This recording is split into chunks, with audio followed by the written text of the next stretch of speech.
Today we're going to cover the cosine law. So cosine law is the second law that we get to use, or the second formulas that we get to use when we have oblique triangles, right? So yesterday we talked about Pythagorean theorem. We talked about the trig ratios for the right angle triangles. We also talked about the sine law, right, which is the first law that we learn to solve oblique triangles, and today we're going to talk about cosine law.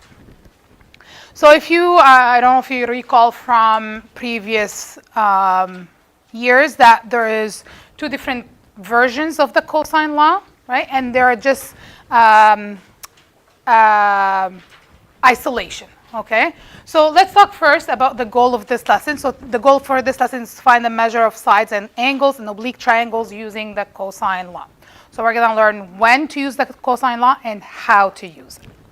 So the first formula of cosine law is used when we are given two sides and the contained angle. That's right. So the word contained means it's the angle between the two sides that are given. Okay? So in this case, I do not have the opposite side or the opposite angle.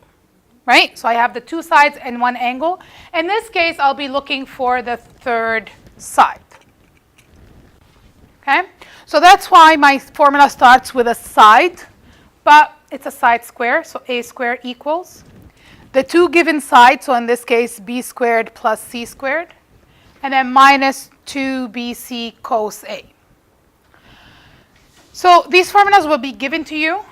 Okay, you just have to be able to manipulate the letters depending on what's given to you, what letters are given to you. So if I give you a triangle XYZ, you should be able to, use the XYZ instead of the A, B, and C.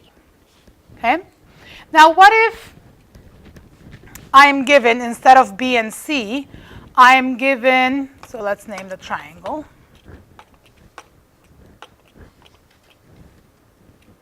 Let's say if I'm given side A and side B and angle C.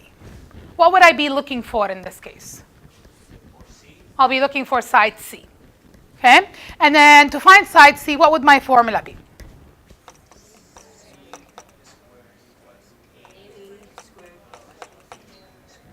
Plus B squared minus C. So you see that the letter that I'm looking for, or the side that I'm looking for, corresponds to the angle that is given to me. Okay? Same thing would be if I am given angle B and I'm looking for side B. So in this case, it will be b squared equal a squared plus c squared minus 2ac cos B.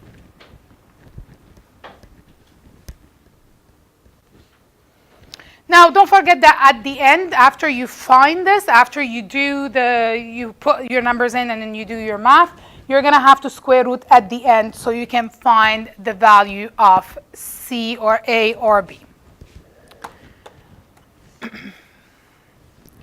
Now, the other formula would be when I'm given three sides and I'm asked to find an angle. Okay? So the formula comes from the previous formula. There is a mistake in this formula. It should say 2BC, not ABC. So this should be a 2 here.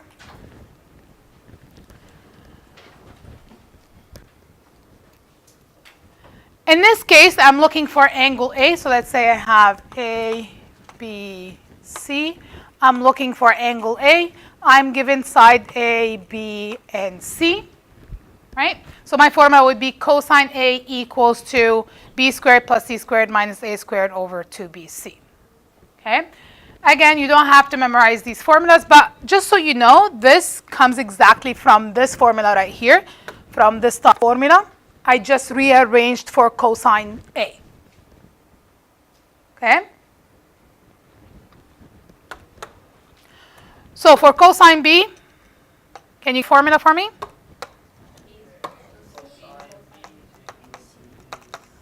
So what do we start with? A squared. C squared. That's right.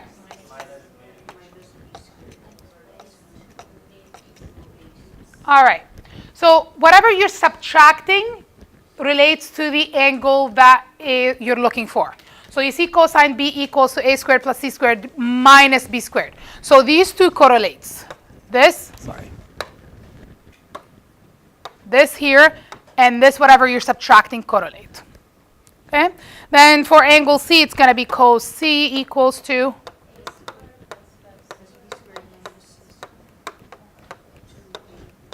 AB. All right. So the two conditions are easier to find for cosine, right? Because remember yesterday when we talked about sine, it was a little bit hard. I need to have an angle on its opposite side. If I have the two angles, I can find the third angle. It was a little bit more complicated. So it's always easier for you to know if you can use cosine law or not, right? And if it's not cosine law, then it must be sine law, okay? So the case here